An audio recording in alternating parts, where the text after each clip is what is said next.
સામાન્ય રીતે જ્યારે આપણા જીવનમાં કોઈ શારીરિક સમસ્યા ઊભી થાય છે ને ત્યારે તબીબી વિજ્ઞાન આપણને એકદમ સ્પષ્ટ નિદાન આપે છે. હા, એટલે કે માની લો કે કોઈનો હાથ ભાંગ્યો તો એક્સરે મશીનમાં પેલી સફેદ તૂટેલી રેખા એકદમ સ્પષ્ટ દેખાઈ આવે અને ડોક્ટર સીધી આંગળી મૂકીને કહી શકે કે જુઓ બરાબર અહીં જ ફ્રેક્ચર છે. બિલકુલ સાચી વાત. અને આ પ્રકારની જે ચોકસાઈ છે ને, આ જે કાળું અને સફેદ જેવો સ્પષ્ટ ભેદ છે એ મનુષ્યના મનને બહુ મોટી રાહત આપે છે. હા, કારણ કે આપણને એવી વસ્તુઓ ગમે છે જેને માપી શકાય. એક્ઝેક્ટલી. પણ આજની આપણી આ ગહન ચર્ચામાં આપણે જે વિષય પર વાત કરવાના છીએ તે થોડો અલગ છે. આપણે એવી વસ્તુઓનું નિદાન કરવાનો પ્રયાસ કરી રહ્યા છીએ જેનું કોઈ ભૌતિક અસ્તિત્વ જ નથી. હા, અને છતાં તે આપણા આખા જીવનને નિયંત્રિત કરે છે. હા, એટલે જ આજના આપણા સ્ત્રોતો બરાબર આ જ અદૃશ્ય લેન્ડસ્કેપમાં પ્રવેશે છે. આપણી પાસે એવી નોંધો અને લેખોનો સમૂહ છે જે સદીઓથી પૂછાતા આવેલા સૌથી મોટા પ્રશ્નો, મતલબ હું કોણ છું, આ મન કેવી રીતે કામ કરે છે અને મોક્ષ શું છે, તેનું એકદમ નવા દ્રષ્ટિકોણથી વિશ્લેષણ કરે છે. હા, અને આ બહુ જ રસપ્રદ છે. ખૂબ જ. કારણ કે આ માહિતી પરંપરાગત વેદાંતની માન્યતાઓ અને એપી ફ્રેમવર્ક તરીકે ઓળખાતા એક નવા અભિગમ વચ્ચે બહુ જ જબરદસ્ત તુલના રજૂ કરે છે. અને મને સૌથી સારી વાત એ લાગી કે આમાં કોઈ ભારે પારિભાષિક શબ્દોની માયાજાળ નથી. બધું જ રોજિંદા જીવન સાથે જોડાયેલું છે. એટલે આ સ્ત્રોતોનું સૌથી મોટું યોગદાન હું એ માનું છું કે તે સીધા જવાબો આપવાને બદલે આપણે જે પ્રશ્નો પૂછી રહ્યા છીએ ને તેની જ તપાસ કરે છે. અચ્છા, એટલે કે પ્રશ્ન જ ખોટો છે એવું? એક રીતે હા. જો સદીઓથી આપણે બંધન અને મુક્તિ વિશે ચિંતન કરતા આવ્યા છીએ, પરંતુ આ ફ્રેમવર્ક એક બહુ જ મૂળભૂત પ્રશ્ન ઉઠાવે છે કે આ મુક્તિ જોઈએ છે કોને? હા, આ વિચારવા જેવું છે. વાના બધા જ પ્રયાસો માત્ર હવામાં બાચકા ભરવા સમાન છે. અને આ જ મુદ્દો મને બહુ વિચારતી કરી મૂકે છે. કારણ કે આમ પરંપરાગત રીતે તો આપણે એવું માનીએ છીએ ને કે જીવ અથવા આત્મા બંધનમાં છે. કોઈ પાછલા જન્મના કર્મો હશે અથવા અજ્ઞાનતા હશે જેના લીધે આપણે ફસાયેલા છીએ. પરંપરાગત માન્યતા એવી જ છે. પણ આપણા આજના સ્ત્રોતો અહંકારના જન્મ વિશે કંઈક સાવ અલગ જ અને એકદમ ભૌતિક કારણ આપે છે. તે અહંકારને કોઈ આધ્યાત્મિક પતન નથી માનતા. ના, બિલકુલ નહીં. આ ફ્રેમવર્ક મુજબ તમારે અહંકારને સમજવો હોય તો શારીરિક જીવ વિજ્ઞાન તરફ જોવું પડે. જીવ વિજ્ઞાન એટલે કે બાયોલોજી? હા, સીધું જ બાયોલોજી. જો મનુષ્યના શરીરમાં 5 કર્મેન્દ્રિયો છે જે ક્રિયા કરે છે અને 5 જ્ઞાનેન્દ્રિયો છે જે માહિતી ગ્રહણ કરે છે. આ ઉપરાંત અંદર મન, બુદ્ધિ અને ચિત્ત છે. આ બધું શું છે? આ માત્ર એક યાંત્રિક વ્યવસ્થા છે. પરંતુ અહંકારનો જન્મ ક્યાંથી થાય છે ખબર છે? ક્યાંથી? આ શરીરની ત્વચાની સીમા એટલે કે આપણી સ્કિન બાઉન્ડ્રીમાંથી. ઓહો, સ્કિન બાઉન્ડ્રી એટલે ચામડીમાંથી. હા, એટલે જુઓ, જ્યારે એક બાળક જન્મે છે ત્યારે ધીમે ધીમે તે એવું અનુભવવાનું શરૂ કરે છે કે જ્યાં તેની ચામડી પૂરી થાય છે ત્યાંથી બહારની દુનિયા શરૂ થાય છે. અચ્છા. એટલે ચામડીની અંદર જે છે તે હું છું અને ચામડીની બહાર જે છે તે બધું અન્ય છે. આ જે ભૌતિક અલગતા છે ને તે જ માનસિક અહંકારનું મૂળ બીજ બની જાય છે. શું વાત કરો છો? આ તો એવી વાત થઈ કે જાણે પેલું દરિયા કિનારે રમતા નાના બાળકોએ રેતીમાં એક લીટે દોરી દીધી હોય અને રાતોરાત તે લીટી 2 અલગ દેશો વચ્ચેની કાંટાળી સરહદ બની જાય. હા, બરાબર એવું જ. મતલબ જે માત્ર એક ભૌતિક આવરણ હતું, જે માત્ર અંદરના અંગોને ભેગા રાખવાનું કામ કરતું હતું, તે અચાનક એક કિલ્લાની દિવાલ બની ગઈ. આ મારી હદ અને પેલી તારી હદ. એકદમ સાચી વાત. એટલે કે અહંકાર કોઈ બહારથી આવેલો રાક્ષસ કે શ્રાપ નથી, પણ માત્ર આ શારીરિક સીમાનું મનોવૈજ્ઞાનિક વિસ્તરણ છે. બિલકુલ. અને આ જ કારણસર ફ્રેમવર્ક એક બહુ મોટી વાત સ્પષ્ટ કરે છે કે આપણી ઇન્દ્રિયો કે આપણું મન મૂળભૂત રીતે કોઈ બંધન કરતા તત્વો નથી. એટલે મન આપણો દુશ્મન નથી? ના, જરાય નહીં. આંખનું કામ શું છે? માત્ર પ્રકાશના કિરણોને ઝીલવાનું. કાનનું કામ ધ્વનિ તરંગો પકડવાનું છે. આ તમામ સાધનો સંપૂર્ણપણે નિર્દોષ અને તટસ્થ છે. એ તો માત્ર મશીનની જેમ કામ કરે છે. હા, એ માત્ર બ્રહ્માંડની માહિતી ભેગી કરતા સેન્સર્સ છે. આ સાધનોમાં કોઈ પાપ નથી, કોઈ ઈર્ષા નથી કે કોઈ ભય પણ નથી. તો પછી એક સવાલ થાય, જો આ બધા સાધનો માત્ર તટસ્થ યંત્રો જ છે તો પછી મનુષ્ય આટલી બધી માનસિક પીડા કેમ ભોગવે છે? આ નિર્દોષ સાધનોનો દુરુપયોગ કોણ કરે છે? બહુ સારો પ્રશ્ન છે. કારણ કે આપણે જોઈએ છીએ કે લોકો આખો દિવસ પોતાના જ વિચારો અને પોતાની જ ઈચ્છાઓ સાથે લડતા હોય છે. હા, અને આ સંઘર્ષની શરૂઆત ત્યારે થાય છે જ્યારે પેલો નવો જન્મેલો અહંકાર, જે હમણાં આપણે વાત કરી કે ત્વચાની સીમામાંથી ઊભો થયો છે. હા, સ્કિન બાઉન્ડ્રી વાળો અહંકાર. બરાબર. તે અહંકાર આ બધા નિર્દોષ સાધનો પર પોતાનો માલિકી હક જમાવી લે છે. અરે જુઓ, અહંકારની સૌથી મોટી સમસ્યા શું છે ખબર છે? તે જન્મથી જ અધૂરો છે. તેનું કોઈ નક્કર સ્વરૂપ જ નથી. એટલે એ ખોખલો છે. હા, અને આ અધૂરાપણું તેની કોઈ ખામી નથી, પણ તે તેનું મૂળભૂત માળખું છે. તે એક એવો ખાડો છે જે ક્યારેય ભરાતો નથી. ગમે તેટલું રાખો તો પણ ખાલી જ રહે. બિલકુલ. તેથી પોતાની જાતને સાચી અને પૂર્ણ સાબિત કરવા માટે તેને સતત બહારથી વસ્તુઓ ઉછીની લેવી પડે છે. અચ્છા. અને આ કામ માટે તે કોનો ઉપયોગ કરે છે? તે આપણી ઇન્દ્રિયો અને બુદ્ધિનો હથિયાર તરીકે ઉપયોગ કરે છે. હા. આ તો કોઈ પેલા ખાલી બેંક એકાઉન્ટ જેવું છે ને, જે પોતાનું અસ્તિત્વ ટકાવી રાખવા માટે સતત બહારથી ઊંચા વ્યાજે લોન લીધા જ કરે છે. હા, એકદમ સચોટ ઉદાહરણ. અને આ પ્રક્રિયામાં તે બુદ્ધિને કામે લગાડે છે. સ્ત્રોતોમાં આના માટે એક બહુ રસપ્રદ વાક્ય છે. મેં વાંચ્યું હતું કે બુદ્ધિ અહંકારની વકીલ બની જાય છે. સાચી વાત. મને આ ખ્યાલ મનોવૈજ્ઞાનિક રીતે બહુ ઊંડો લાગ્યો, કારણ કે આપણે હંમેશા એવું માનીએ છીએ કે આપણી બુદ્ધિ અથવા આપણો તર્ક આપણને સત્ય શોધવામાં મદદ કરે છે.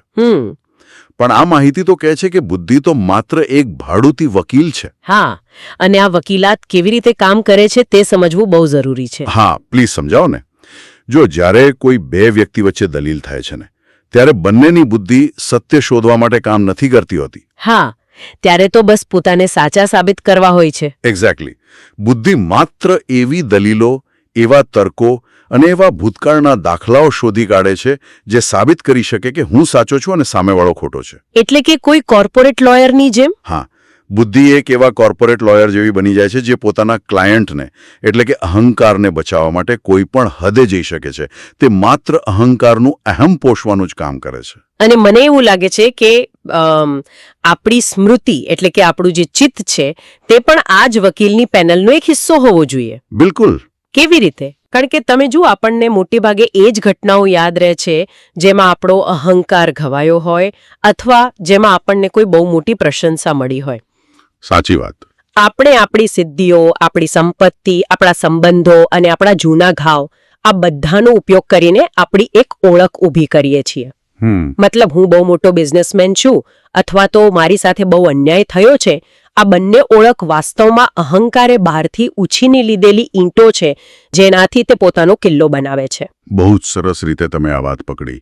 અને આ ઉછીની લીધેલી ઓળખ જ આપણું વાસ્તવિક બંધન છે. ઓહો.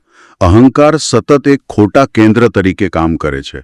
તે એક એવો રાજા છે જેનું પોતાનું કોઈ અસલી રાજ્ય જ નથી, પણ છતાં હુકમ ચલાવે છે. હા, છતાં તે મન અને ઇન્દ્રિયોના સૈન્ય પર હુકમ ચલાવે છે. અને જ્યાં સુધી જીવન આ ખોટા કેન્દ્ર પરથી જીવવામાં આવે છે ને, ત્યાં સુધી બંધન નિશ્ચિત જ છે. કારણ કે બહારની દુનિયાની કોઈ પણ સિદ્ધિ અંદરના આ સ્ટ્રક્ચરલ ખાલીપણાને ક્યારેય ભરી શકતી નથી. પણ અહીં એક બહુ મોટો વિરોધાભાસ ઊભો થાય છે, અને મને લાગે છે કે આ ચર્ચાનો કદાચ સૌથી પડકારજનક હિસ્સો પણ આ જ છે. કયો વિરોધાભાસ? સદીઓથી આપણે ઉપનિષદો અને પરંપરાગત વેદાંતમાં સાંભળતા આવ્યા છીએ ને કે આ બધા ભૌતિક અને માનસિક આવરણોની પાછળ એક પરમ પવિત્ર, એકદમ શુદ્ધ આત્મા છુપાયેલો છે. શુદ્ધ ચેતનાની વાત. હા, એક એવો સાક્ષી ભાવ છે જે ક્યારેય મરતો નથી. એવું માનવામાં આવે છે કે આખી દુનિયા માયા છે, અને તે માયાના પડદા હટાવીએ એટલે અંદરથી પરમાત્માનો અંશ મળશે. સાચી વાત છે. પરંપરાગત વેદાંત આવું જ કહે છે. તો શું આ એથ્રિયન ફ્રેમવર્ક આ આખી હજારો વર્ષ જૂની પરંપરાને સીધી જ નકારી રહ્યું છે? હા, અને એ પણ બહુ નિર્દયતાથી.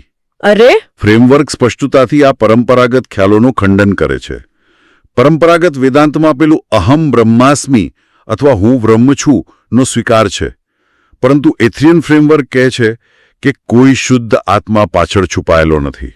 એટલે અંદર કોઈ જ નથી? ના, કોઈ અસલી હું અજ્ઞાનતાની જેલમાં પુરાઈને મુક્ત થવાની રાહ નથી જોતું.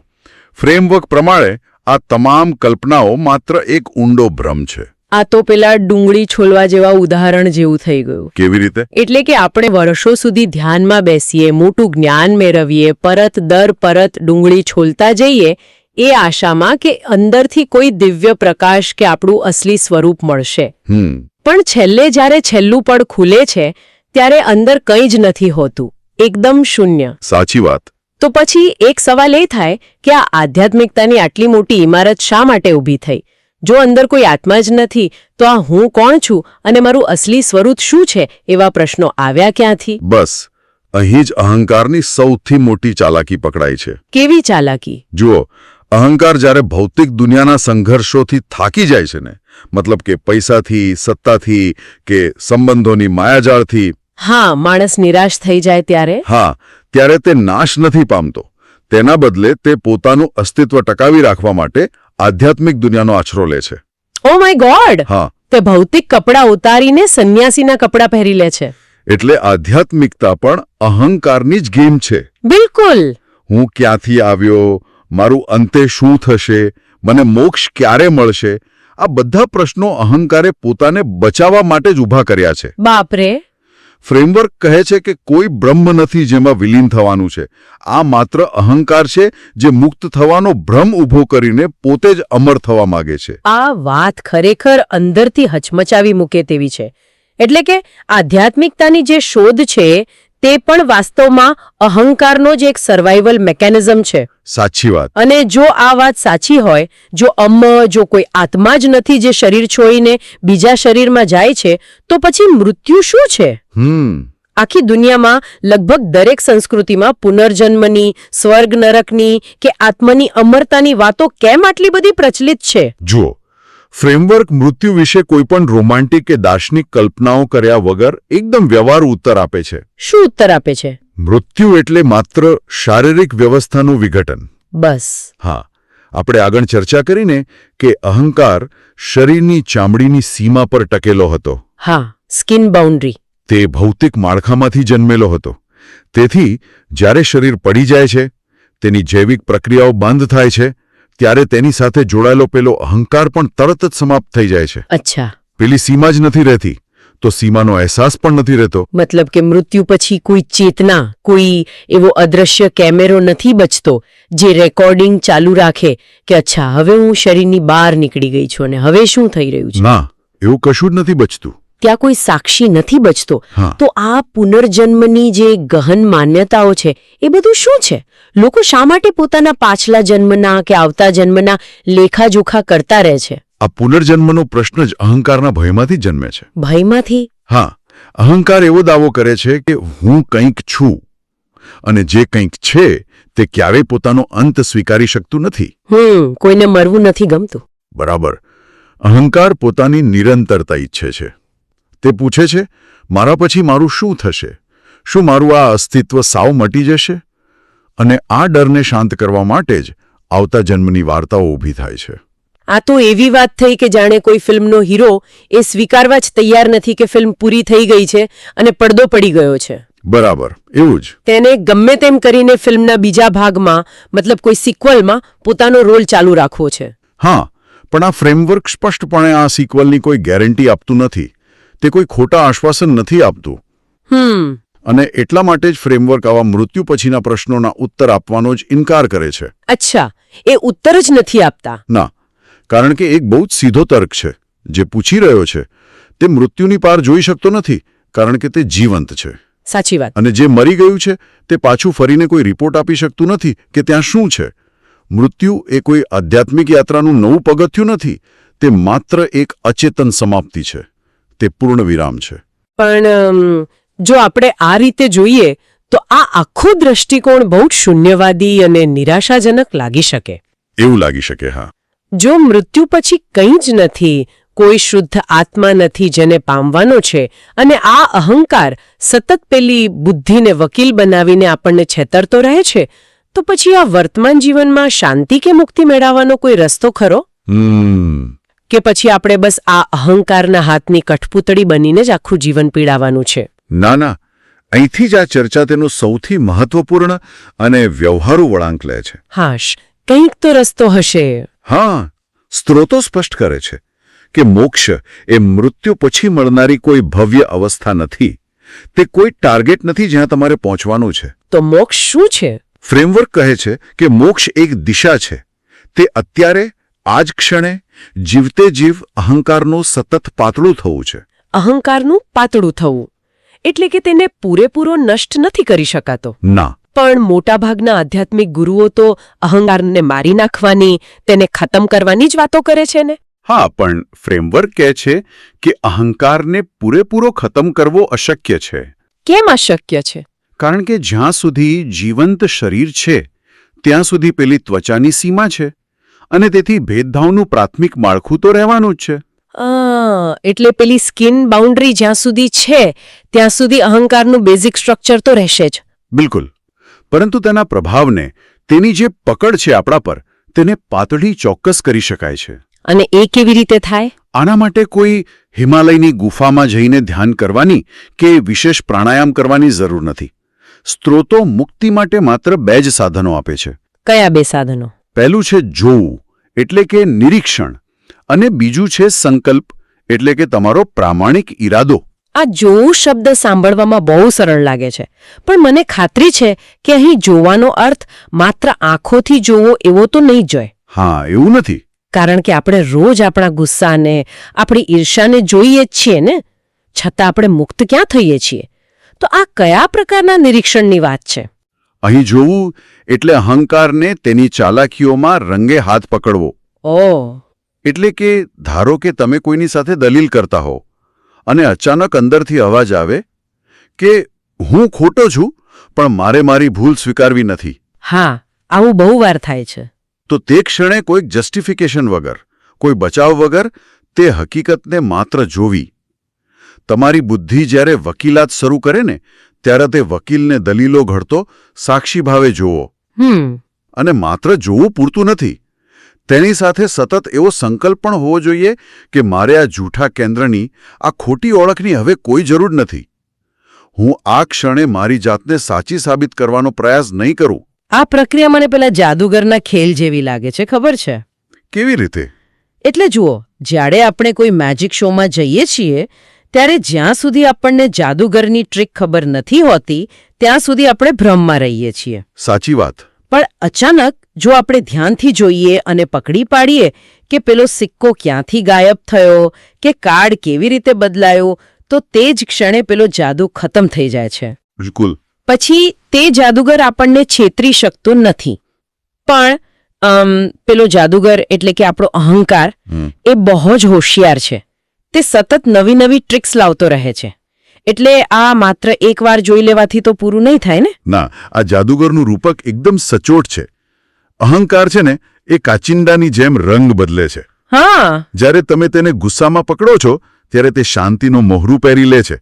તેથી જ આ એક સતત ચાલતી પ્રક્રિયા છે, આજીવન ચાલનારી દિશા છે. જ્યારે અહંકાર પોતાના જૂઠાણાને સીધું અને પ્રામાણિકતાથી જુએ છે ને, ત્યારે તે શરમાઈ જાય છે, તે સંતાઈ જાય છે, અને તે ક્ષણ પૂરતો પેલો ખોટો સંચાલક ગેરહાજર થઈ જાય છે. અને જ્યારે તે સંચાલક ગેરહાજર હોય છે ત્યારે શું થાય છે? તે ક્ષણ જ વાસ્તવિક મુક્તિ છે. ઓહો, મુક્તિ કોઈ એવી કાયમી અવસ્થા નથી જેને તમે કોઈ લોકરમાં મૂકી શકો. મુક્તિ એ પળોનો સરવાળો છે જ્યાં અહંકાર ગેરહાજર છે. બહુ સુંદર વાત કહી. જ્યારે અહંકાર નબળો પડે છે કે પાતળો થાય છે, ત્યારે આ જ નિર્દોષ ઇન્દ્રિયો અને આ જ બુદ્ધિ કોઈ સંકુચિત વ્યક્તિગત સ્વાર્થ માટે નહીં, પણ બ્રહ્માંડના એક મુક્ત યંત્ર તરીકે કામ કરવા લાગે છે. આપણી અંદર ઊર્જાનો પ્રવાહ સીધો થઈ જાય છે. તો જો આ આખી ચર્ચાના તારને આપણે ભેગા કરીએ તો એક બહુ જ સુંદર નિષ્કર્ષ નીકળે છે. મુક્તિનો અર્થ આ શરીર કે મનના માળખાને તોડવાનો કે નષ્ટ કરવાનો નથી. બિલકુલ નહીં. મન, બુદ્ધિ અને ઇન્દ્રિયો આ વાહન તો એ જ રહેશે. વાસ્તવિક પરિવર્તન પેલી ડ્રાઇવિંગ સીટ પર બેઠેલા સંચાલકને ઓળખવામાં છે. સાચી વાત. જ્યારે અહંકારનું સંચાલન પાતળું થાય છે ત્યારે આપણે દુશ્મનો કે ખોટા પ્રશ્નો સામે લડવાનું બંધ કરી દઈએ છીએ. હા, અને આ ફ્રેમવર્કની સુંદરતા પણ એ જ છે. તે તમને ભવિષ્યના કોઈ સ્વર્ગ કે ભવ્ય મોક્ષની આશામાં નથી લટકાવતું. તે તમને અત્યારે આ વર્તમાન ક્ષણમાં પાછા લાવે છે, જ્યાં વાસ્તવિકતા છે ત્યાં જ સમાધાન છે. ખરેખર. અને ચર્ચાને અંતે આપણે ફરી એકવાર શરૂઆતના પેલા એક્સરે મશીનવાળા ઉદાહરણ તરફ પાછા જઈએ. ચોક્કસ. આપણે વિચારતા હતા કે મનુષ્યના અસ્તિત્વનું નિદાન કરવા માટે આપણું એક્સરે મશીન બગડી ગયું છે. પણ કદાચ હકીકત એ છે કે મશીન તૂટેલું નહોતું. આપણે ખાલી ખોટી જગ્યાએ એક્સરે પાડી રહ્યા હતા. બહુ સાચી વાત. આપણે રોગને બહાર દુનિયામાં કે ક્યાંક દૂર આત્મામાં શોધી રહ્યા હતા, જ્યારે વાસ્તવિક બીમારી તો એક્સરે જોનારાની આંખમાં જ તે અહંકારના અસ્તિત્વમાં જ હતી. તો આ આખી ચર્ચા પછી એક બહુ જ મોટો અને અસ્વસ્થ કરે તેવો પ્રશ્ન ઊભો થાય છે. કયો પ્રશ્ન? જો આપણા તમામ આધ્યાત્મિક પ્રશ્નો એટલે કે હું મૃત્યુ પછી ક્યાં જઈશ, મારો મોક્ષ કેવી રીતે થશે, એ માત્ર પોતાના અંતથી ડરેલા અહંકારની જ બૂમો હોય, હા, તો વિચારો, ભવિષ્યના કોઈ ભવ્ય મોક્ષની કે સ્વર્ગની ચિંતા કરવાને બદલે અત્યારે જ આ જ ક્ષણે જે અવાજ અંદર બેસીને આ પ્રશ્નો પૂછી રહ્યો છે, માત્ર તેને જ પૂરી પ્રામાણિકતાથી સાંભળવાનું શરૂ કરીએ તો? બહુ જ ઊંડો વિચાર છે આ. કદાચ સાચી મુક્તિ કંઈક નવું મેળવવામાં, કોઈ દિવ્ય પ્રકાશ જોવામાં કે કોઈ નવી અવસ્થા સુધી પહોંચવામાં નથી, પણ આ મેળવવાની ઈચ્છા કોણ કરી રહ્યું છે તે ખોટા કેન્દ્રને રંગે હાથ પકડી લેવામાં જ છુપાયેલી છે. બિલકુલ. અને તે પકડાઈ જવાની, તે જોવાની ક્ષણ જ આપણી સાચી મુક્તિ છે. ઊંડાણપૂર્વકના આજના આ વિશ્લેષણમાં બસ આટલું જ. ફરી મળીશું એક નવા વિષય અને નવા દૃષ્ટિકોણ સાથે.